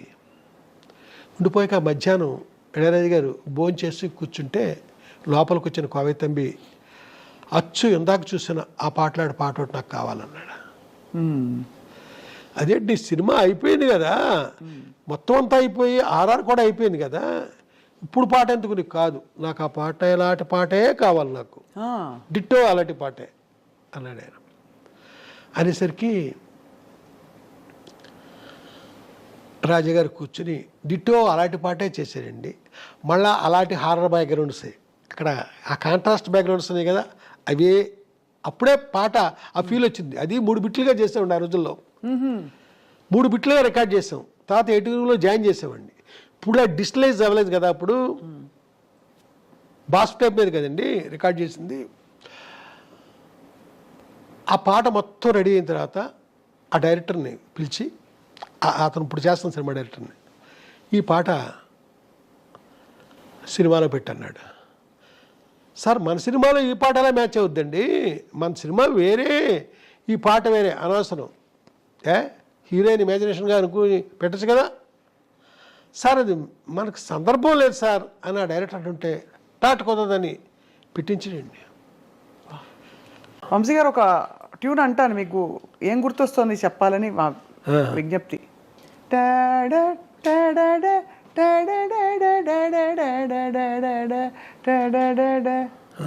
నా సినిమా ఆర్ఆర్ అనుకుంటాను. ఆర్ఆర్ ప్లస్ ఇదే రాగంతో కూడిన ఆర్ఆర్ ఉంది, నథింగ్ బట్ విండ్. ఇవన్నీ రాజా సార్. నథింగ్ బట్ విండ్ అంటే గుర్తొచ్చింది, దానికి ఎల్పి రికార్డ్ కవర్ నేనే చేశాను డిజైన్. నథింగ్ బట్ విండు, దానికంటే ముందు హౌ టు నేమ్ ఇట్, ఈ రెండు కూడా నేనే చేశాను. ఆ తర్వాత ఇంకొక ఎల్పి రికార్డు కోసం రికార్డ్ చేశారు, ఆ హార్మోనీ సరిగ్గా లేక క్యాన్సిల్ చేసాడు ఆయన. దాని పేరు మర్చిపోయాను, ఈ ఇంటర్వ్యూ అయ్యేలోపు నాకు గుర్తొస్తే చెప్తాను. నేను ఫాలో మీ అనుకుంటాను దాని పేరు ఫాలో మీ. సార్ ఈ రెండు ఆల్బమ్స్ బాగా మంచి క్రేజ్ వచ్చినా కూడా అనుకున్నంత స్థాయిలో రాలేదండి. ఎందుకు సార్? కారణం ఏంటంటారు? ఇప్పుడు వేరే కంట్రీస్కి అక్కడికి వెళ్ళేసరికి ఆ రేంజ్కి లేవు. అదండి. దీని గురించి ఒకే ఒక వ్యక్తి చాలా ఎక్కువసేపు మాట్లాడండి చాలా కాలం క్రితం. అతను ఎవరంటే భానుచంద్ర. నేను ఇళయరాజు గారితో ఎప్పుడు మాట్లాడలేదు, బట్ అనుకున్నట్టు రాలే, మర్చిపోయాను. హౌ టు నేమ్ ఇట్ ఎలా అంటే, ఇళయరాజు గారు సితార్ ఆర్ఆర్ చేస్తున్నప్పుడు అతనికి హెర్నియా ఆపరేషన్ అయిందండి. గంట పని చేస్తే గంట రెస్ట్ తీసుకోవాలి. అప్పుడు ఆ రెస్ట్ తీసుకునే టైంలో ఒక్కడు నోట్స్ రాసుకుంటూ ఉండేవాడండి. ఏంటి రాస్తున్నాడు అనుకుంటే తర్వాత కాలంలో ఒక రోజుని వాళ్ళ వైలెన్స్ వచ్చినాయి. అంటే ప్రీ క్లైమాక్స్ ముందు వైలెన్స్ పిలిచాడు. ఆ వైలెన్స్ వచ్చినాడు, వాళ్ళకి నోట్స్ ఇస్తే వాళ్ళు వాయిస్తున్నారు, ఇతను కండక్ట్ చేస్తున్నాడు. ఎక్కడ? లాల్లో. ఏంటి కొత్తగా ఉంది పీసు అనుకున్నా, చూసినప్పుడు మీరు పాడారు కదా అదే అది. అలా కానీ రాజా సార్ సంగీతం అసలు ఇంకా మాటల్లో చెప్పనవసరం లేదు. ఆయన కూడా కొన్ని పాటల్ని స్ఫూర్తిగా తీసుకుని ఆయన ట్యూన్స్ చేశారనే ఒక విమర్శ వచ్చింది మధ్యలో. మీరేమంటారు సార్, నిజం అది? ఏమో అండి, నాకు దొరకలేదు. కానీ ఆయన ఫస్ట్ ఫిల్మ్కే అన్నకిడిలో బందమిల్లై సొందమిల్లై యారుమిల్లై అలాగేదో ఒక లిరిక్ అండి, అందులో ఒక పాట ఆయన కాపీ చేశారు. అది ఏంటంటే, చిన్నప్పుడు తనకి నిద్ర రాకపోతే వాళ్ళ అమ్మగారు పడుకోబెట్టి పాడిన జోలపాట. ఆ పాటని వాళ్ళ అమ్మంటే ఆయనకి ఆరోపణం అండి. ఆవిడ పేరు చిన్న తాయమ్మాళ్ళు. ఆవిడ నేను కలిసి ఒకసారి ఆటోలో ఒక సినిమాకి వెళ్ళి వచ్చాం. ఆ సినిమా పేరు అన్వేషణ. మేము ఆటో దిగుతుంటే తెగతిట్టేడు పట్టుకున్నాం. ఇన్ని కార్లు ఉండగా ఆటోలో తీసుకెళ్తాం మా అమ్మనండి. కార్లు ఉన్నాయి, డ్రైవర్ ఏడి. ఆవిడ అంత అద్భుతమైన జానపద గాయని. ఆవిడ చిన్నప్పుడు ఈయన్ని పడుకోబెట్టి ఆ జోల పాడుతా ఉంటే ఉన్న పాట ఇది. అయితే ఆయన చేయలేక కాదు, వాళ్ళ అమ్మగారంటే ఆయనకు ఆరోపణలు అండి. ఆ తల్లి పాడింది తన సినిమాలో పెట్టుకోవాలనిపించి పెట్టాడండి. అది కాపీ అంటారా ఏమంటారా అనుకోండి. ఇదండి నాకు తెలిసిన కాపీ పాట. రాజా సార్ కోసం సార్ మీరు ఈ డిజైన్ చేయడం కవర్లు మినహా ఇంకా ఏం చేశారు సార్? నేను ఇళయరాజా గారి పెయింటింగ్లు అవి చాలా వేయించానండి. ఓ రోజున లతా మంగేష్కర్ గారు, ఆవిడ చెల్లెలు ఉషా మంగేష్కర్ ఆవిడ, వీళ్ళిద్దరూ కలిసి బాంబే నుంచి క్రికెట్ చూడడానికని చెన్నై వచ్చారు. వచ్చి వాళ్ళ మధ్యాహ్నం ఇళయరాజా గారి ఇంట్లో భోజనం అండి. భోజనం చేస్తూ తలెత్తి చూసిన లతాజీ గోడ మీద ఒక పెయింటింగ్ కనిపించింది. ఆవిడ అలా చూస్తా ఎంత బాగుంది పెయింటింగు, ఎవరేసేది అని అడిగారు ఆవిడ. ఇళయరాజా గారు ఎవరేసారో తెలియదు కానండి, సాయంకాలం మీరు పాట పాడబోతున్నారు, వాడు ఏంచాడు ఆడెవరంటే నేను. ఆ తర్వాత సాయంత్రం లతాజీకి రేయ్ ఆ పెయింటింగ్ వేయించావు కదా, అలాగ లతాజీ పెయింటింగ్ ఒకటి వేయించు అని అడిగాడు. చెప్పారు నాకు. వేయించానండి. వేయించాక ఆవిడ వెళ్ళిపోయారు. తర్వాత వేయించి పార్సిల్ చేసి పంపించాం. బాగా స్పాంజ్ అది పెట్టి అద్దం అది పగలకుండా ఫ్రేమ్ కట్టించేసాం. అక్కడి నుంచి లతాజీ ఒక పెద్ద లెటరు, అంటే అది ఇంగ్లీష్లో ఉంది, ఆవిడ సంతకం పెట్టారు. అయ్యేనే దాచుకోలేదు. అంత ఇంప్రెస్ అయ్యారు ఆవిడ. ఇలాగా నేను చాలా చేసేవాడిని. అది ఇప్పుడు కాదండి, ఎప్పుడు చిన్నప్పటి నుంచి ఇలాగా చేస్తాను ఉన్నాను నేను. సార్ ఇప్పుడు రాజా గారు సింగర్ల విషయంలో ఆయన చెప్పిన సింగరే పాడాలి అని ఆయనే డిసైడ్ చేస్తారు ఎవరికి ఏ పాట అబ్బుతుందని చెప్పి. కానీ వంశీ గారు చెప్తే మాత్రం అప్పుడప్పుడు ఆయన వినేవారు అని అంటారు. నిజమేనా సార్? అప్పుడప్పుడు కాదండి, నేను ఆల్మోస్ట్ అప్పుడు ఓ పాట ఉందండి. ఆ పాట ఏంటంటే, ప్రతిదినం నీ దర్శనం మరి దొరకునా దొరకునా. శ్రేయా ఘోషల్ పాడారు. మేల్ వాయిస్ నాకు బాలుగారు కావాలని గొడవ చేశానండి. ఎందుకంటే నేనే రాశాను, నేను రాయిపోయినా వేరే బాలుగారు కావాలని గొడవ చేస్తే, కానీ బాలుగారిని పిలిచిండేవాళ్ళం, అమెరికా వెళ్ళాడు ఆయన టైంకి. దాంతో ఆ తమిళ సింగర్ ఎవరో ఒక అతను వాళ్ళ ఇంట్లో వాళ్ళ పిల్లలకి ట్యూషన్ కూడా చెప్తుంటాడు, వాళ్ళ ఇంట్లో కూడా చూశాను అతన్ని, అతనితో పాడించా. ఎవరో పాడినా పాట హిట్ పాట. అలాగా ఏమో నాకు తెలిసి నేను విభావరి అని ఒక ఆవిడ పూనాలో ఉంటారు, ఆవిడ మా యంగ్ డేస్లో లతాజీలా ఉంటుంది వాయిస్. మీకు లతాజీ అంటే చాలా ప్రాణం కదా? ప్రాణం కాదు, ఇష్టం. ఎవరికి ఇష్టం కాదు లతా మంగేష్కర్ అంటే? నాకు కూడా అంతే. అంటే కొన్ని పాటలకి ఆశా భోస్లే ఉంటే ఇష్టం మరి కదా. ఆవిడతో పాడించేవాడి ఒక సినిమాకి, నేనే రాసిన పాటలన్నీ. అయితే ఆ సినిమా అద్భుతమైన పాటలు. ఆ ప్రొడ్యూసర్ హార్ట్ అటాక్ వచ్చి చనిపోయాడండి. ఆ పాటలు అలా ఉండిపోయినాయి. నా దగ్గర క్యాసెట్లు కూడా ఉన్నట్టున్నాయి. అయ్యో, అవన్నీ విభావరి పాడిన పాటలు. అలా అయితే రాజా సార్తో మీ అనుబంధం కొనసాగుతూ చివరి మీ ఇద్దరు కలిసి పనిచేసిన చివరి ప్రాజెక్ట్ దాదాపు పాట ఇదేనా సార్? అనుమానాస్పదం కదా? కాదండి, రీసెంట్గా నేను కేవలం లిరిసిస్ట్గా ఒక పాట రాయడానికి నన్ను చెన్నై తీసుకెళ్ళారండి. డైరెక్టర్ నేను కాదు, వేరే ఎవరో ఒక అబ్బాయి. ఆయన మీరు రాయాలని ఎందుకు పట్టుపట్టుంటారు అంటే? వినండి, ఎందుకంటే గోదావరి పాట నేను అన్నాను, మీది ఎవరయ్యా అన్నాను, మాది పోలవరం అన్నాడు. పోలవరం అయ్యి ఉండి నన్ను గోదావరి పాట రాయమంటాయటయ్యా అన్నాను. సార్ మీకు తెలిసినట్టు మా తెలియదండి గోదావరి గురించి, మీరు రాస్తేనే బాగుంటుందండి. సరే అని చెన్నై తీసుకెళ్ళారండి. అక్కడికి వెళ్ళాక అన్నాడు, సార్ మీ సినిమాల్లో డ్యూయట్ మీరు ఒకటి చేయించి పెట్టాలి సార్ ఆయనతో అన్నాడు. ఏమైనా నువ్వు డైరెక్టర్ అయ్యిండి నేను చేయించడం ఏంటి అంటే, కాదని మీరు చేయించండి. సరే అయితే నువ్వు రావద్దు అక్కడికి, నేను కూర్చుంటాను. రాజా గారితో నా టేస్ట్కి తగ్గట్టు డ్యూయట్ చేశానండి. చేస్తే రాజా గారు ఈ పాట నువ్వు రాయిరా అన్నాడు. ఆ 2 పాటలు నేను రాశానండి. మీకు వినిపిస్తాను, ఇప్పుడే వినిపిస్తాను, బాగుంటాయి. ఇప్పుడు అప్పుడు కలుసుకున్నప్పుడు ఒకేలా ఉంటుందా మీ అనుబంధం? అనుబంధం అంటే ఎప్పుడులాగా ఉంటాడు నాతో, ఏం తేడా ఉండదండి. ఇప్పుడులాగే నాతో. మీకు బాగా నచ్చిన పాట ఆయన పాటల్లో? మీ పాటలు అయిండొచ్చు, వేరే పాట అయిండొచ్చు, ఏదైనా అయిండొచ్చు. నాకు నచ్చింది పుది వార్పుగళ్ళు అనే సినిమాలో ధర్మవతి అనుకుంటాను రాగం. తందన నందన తాళం వరం పొదు రాగం వరం పళే భావం వరం మది చందన మల్లిగే వాసన వరం. తెలుగులో కూడా ఉందండి ఇది. అది కొత్త జీవితాలు ఏదో సినిమా. ఈ హాసిని యాక్ట్ చేసింది. ఒక్కసారి మీ గొంతులో వినాను. నా గొంతులో కాదు, మీరే పాడండి కావాలంటే. సార్ నేను పాడాను, నేను సినిమాలో 2 సినిమాలో పాడాను, దాని గురించి కాదండి. అది మీకు వినిపిస్తాను. ఆ పాట నాకు ఇష్టం.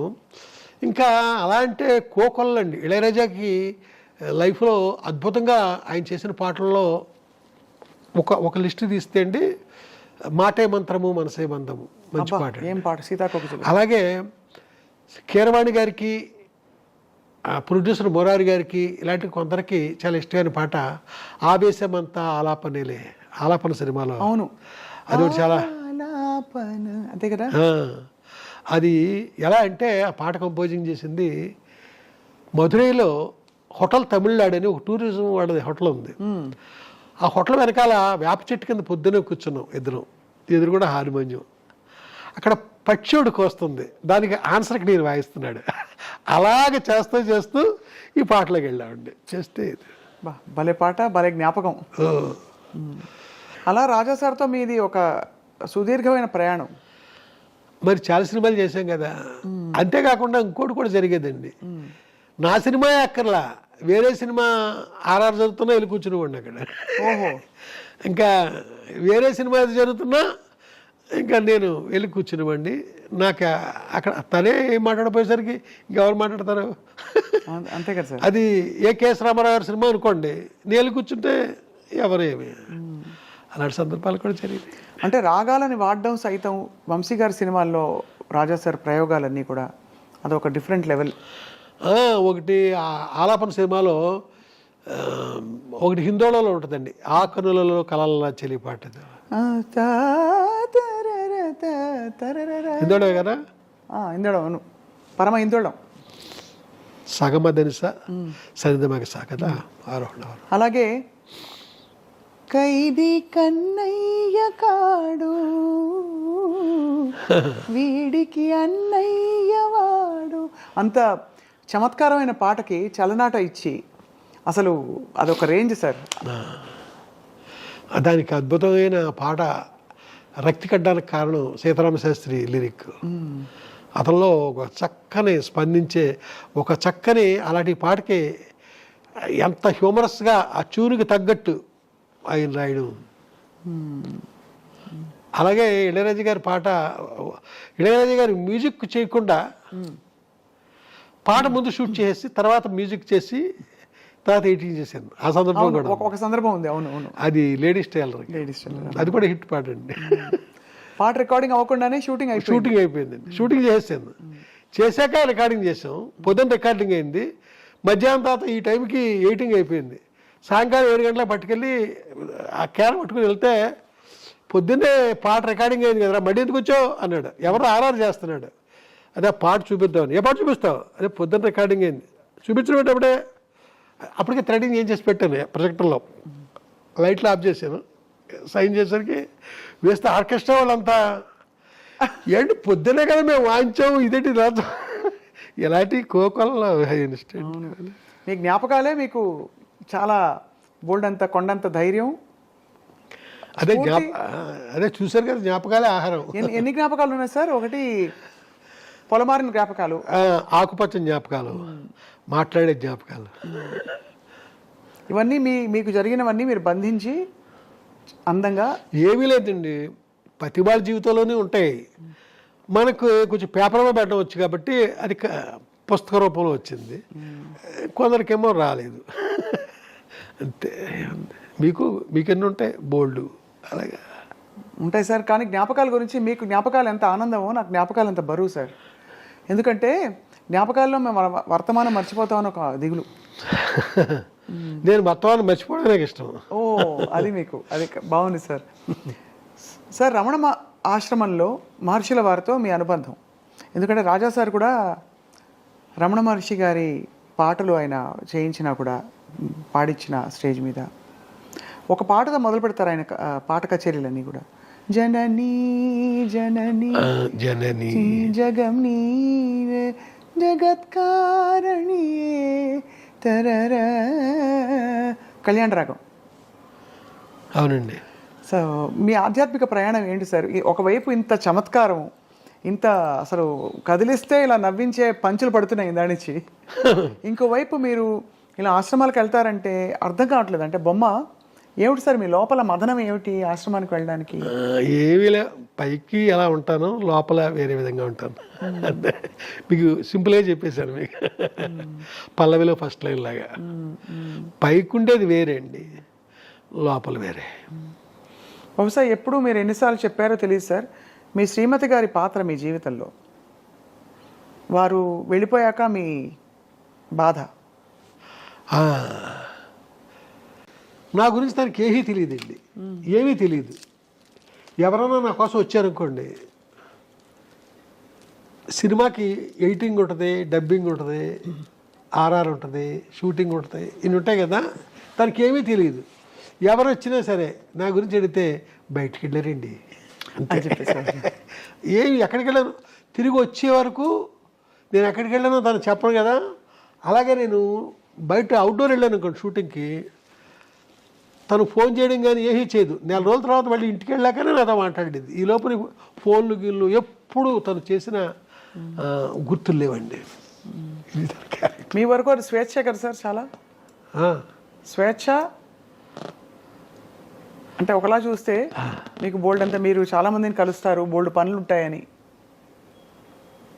మీ పిల్లలు సార్ మీ బాణీలోకి మీ లేదండి. మా పిల్లల్ని వాళ్ళ అమ్మ ఏం చేసిందంటే, తనలాగే నాన్నగదిలోకి వెళ్ళకండి, ఎప్పుడు ఏదో పని చేసుకుంటూ ఉంటారు, ఇలాగా వాళ్ళు అలాగే అలవాటు చేసింది. వాళ్ళు వాళ్ళ అమ్మలాగే ప్రవర్తిస్తారు. నా సినిమా ఇండస్ట్రీతో సంబంధాలు లేవు అసలు అది. మరి వంశీ గారు ప్రపంచంలో ఇప్పుడు ఎవరున్నారు? ఎవరు లేరండి. ఎవరు లేరు. అంటే భౌతికంగా ఒక వ్యక్తిగా కాకపోయినా మీకు స్ఫూర్తి రోజు పొద్దున్న లేస్తే ఇవాళ ఏమిటి నా పని, ఇవాళ ఏం చేయాలి అనే ప్రశ్నకి మీరు ఏం సమాధానం చెప్పుకుంటారు? ఇంక ఏం చేశాను నాకు నేనేనండి. ఇంకా మా పిల్లలు కానీ నా వైఫ్ కానీ వాళ్ళెవరో ఇక్కడికి ఇన్వాల్వ్ అయ్యి ఏమి చేసేది ఏమి ఉండదు. ఏమి. మరి వంశీ గారు ఇప్పుడు మీరు 2 సినిమాలు తీయబోతున్నారని వినికిడి.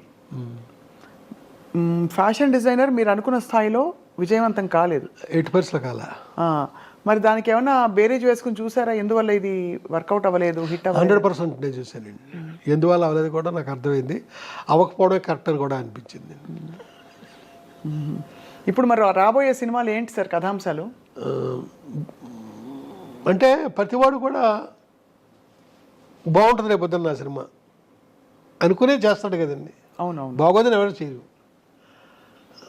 రేపు సినిమా డెఫినెట్గా బాగుంటుంది అనే నమ్మకంతోనే నేను మొదలున్నాను. ఈ సినిమాలో ఎవరు సార్ తారాగణం? ఎలాంటి కళ్ళు కనిపిస్తాయి? అక్కడ దాకా రాలేదండి. ఆ కథ జరుగుతూ ఉందండి. తెలిసిన మొహాలు ఉంటారని ఆశిస్తున్నాం. తెలియని వాళ్ళు, తెలిసిన మొఖాలు ఏవో మరీ స్టార్స్ అలాంటి వాళ్ళు ఉండరు. ఈ పాపులర్ కమెడియన్స్ వాళ్ళు ఉండరు నా సినిమాలోనే. తర్వాత వాళ్ళు పాపులర్ వచ్చేది వేరే సంగతి, ఉండరు. ఒక మోస్తరు మనుషులతోనే వెళ్తుంది. ఇప్పుడు ఏపీలో విడుదల ఉంది, ఎవరున్నారు? అవును వాళ్ళు దృష్టిపడ్డారు ఉంది, ఎవరున్నారు? అవును. గోపిక గోదావరి ఉంది, ఎవరున్నారు? అలాగే నాకు ఆర్టిస్టులే వాళ్ళు, బట్ పాపులర్ పీపుల్ ఉంటారండి.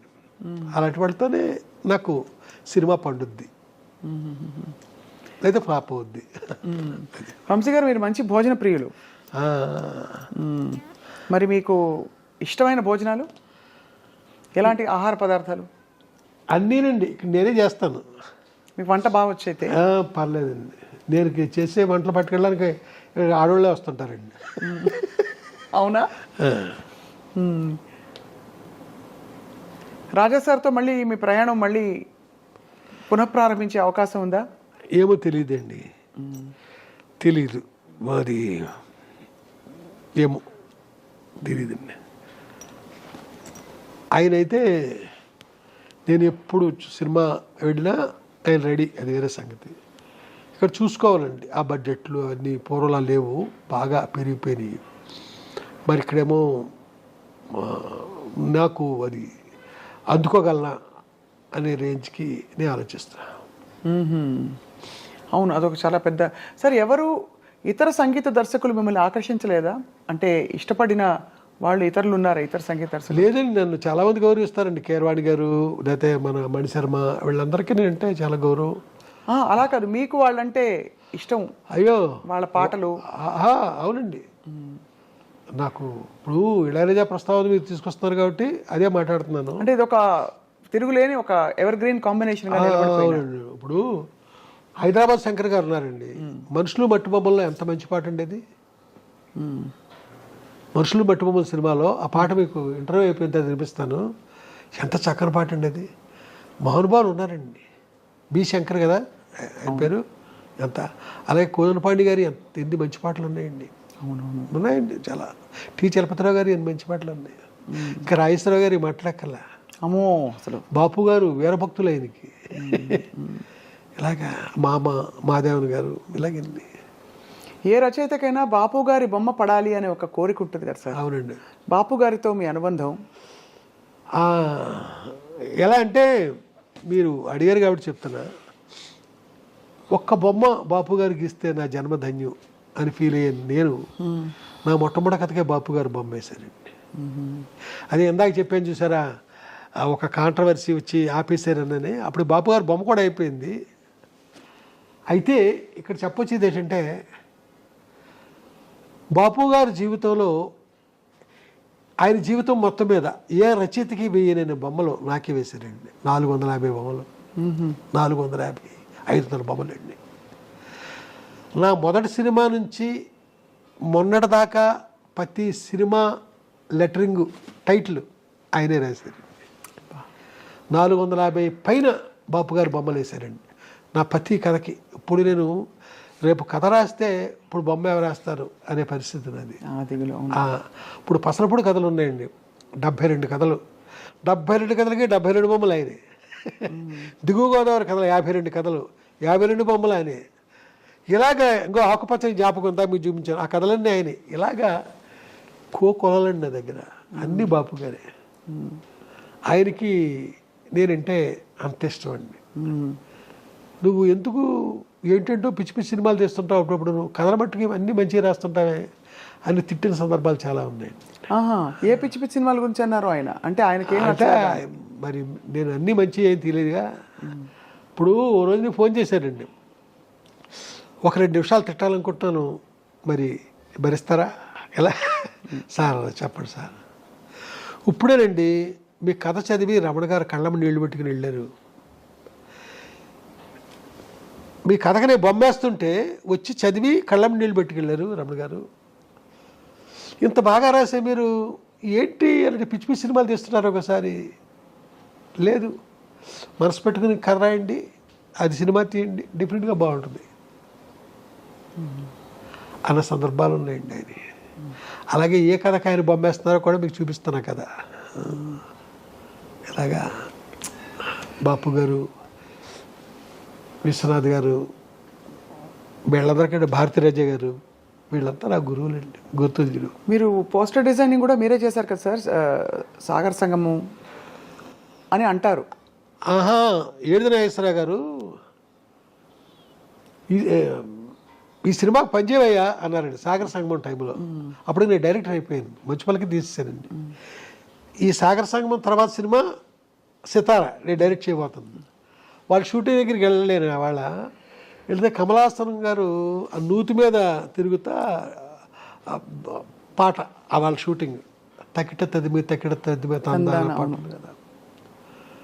వాళ్ళు ఏడు వేశారు, నువ్వు ఈ సినిమా పనిచేయవయ్యా అంటారు. ఏం పని చేస్తానండి, సగం సినిమా అయిపోయింది ఇక్కడ అంటే, పోస్టర్ డిజైన్లు చేస్తావు కదా, వెళ్ళి గంగాధర్ దగ్గర కూర్చొని చెయ్యి అన్నారు. అప్పుడే కొన్ని డిజైన్లు చేశానండి. సీతాకో చిలక అంటే మొత్తం చేశాను. సీతాకో చిలక, శంకరాభరణం, తయారమ్మ బంగారు వీటికి కంప్లీట్గా వర్క్ చేశాను. అంటే పేరు నాది ఉండదు, పబ్లిసిటీ ఆర్టిస్ట్ పేరు ఉంటుంది, కంపోజ్ చేసి ఇదంతా మనమే. మరో కాలక్షేపం ఎలాగో మీ యూట్యూబ్ ఛానల్ చాలా తొందరగా పుంజుకుంది సార్, చాలా మంది సబ్స్క్రైబర్స్ వచ్చారు. కారణం ఏంటి సార్ యూట్యూబ్ ఛానల్ పెట్టడానికి? ఏంటంటేనండి, యూత్కి నేను చాలా చెప్పాల్సింది ఉంది, యూత్కి నేను చెప్పాల్సింది చాలా ఉందండి. అందుకోసమని ఛానల్ పెట్టడం జరిగింది. అలాగే నేను తీసిన సినిమాలు అయ్యి వీళ్ళు ఇప్పుడు వాళ్ళు చూడలేదు చాలామంది. ఆ సినిమాల వెనక, ఆ తెర వెనక కథలు కూడా చెప్పాలనుకుంటున్నాను. అది కాకుండా యూత్కి చెప్పాల్సింది చాలా ఉందని చెప్పాను కదా, ఆ చెప్పే ప్రయత్నమే ఇప్పుడు నేను యూట్యూబ్ ఛానల్ పెట్టండి. బాబు, ఇన్ని జ్ఞాపకాలు మీ మనసులో, మీ మెదడులో, ఈ పుస్తకాల్లో అలా నిక్షిప్తమై ఉన్నాయి.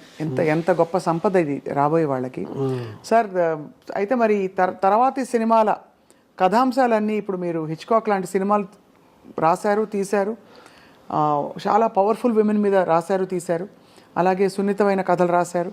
ఇవన్నీ ఇప్పుడు మీ మనసు ఎటువైపు వెళ్తుంది? ఇప్పుడు అంతా స్మగ్లర్లు, అలాగే మాఫియా, ఇంకా ఏం చెప్పాలి, గోల్డ్ ఫీల్డ్స్ రాజ్యం ఏలుతున్న ప్రపంచంలో ఉన్నారు మీరు. మనందరం అదే ప్రపంచంలో ఉన్నాం. ఇప్పుడు నేను తీసే సినిమాలు హృదయం ఉన్న కథలండి, మిమ్మల్ని స్పందింపజేస్తాయి. అంశం ఏదైనా మిమ్మల్ని స్పందింపజేయడం జరుగుద్ది. అలా స్పందించిందే అద్భుతమైన సినిమా అవుద్ది. అలాంటి ప్రయత్నం నేను చేస్తున్నా. గొప్ప స్పందన మీకు కలిగి తీరుతుంది అంతే.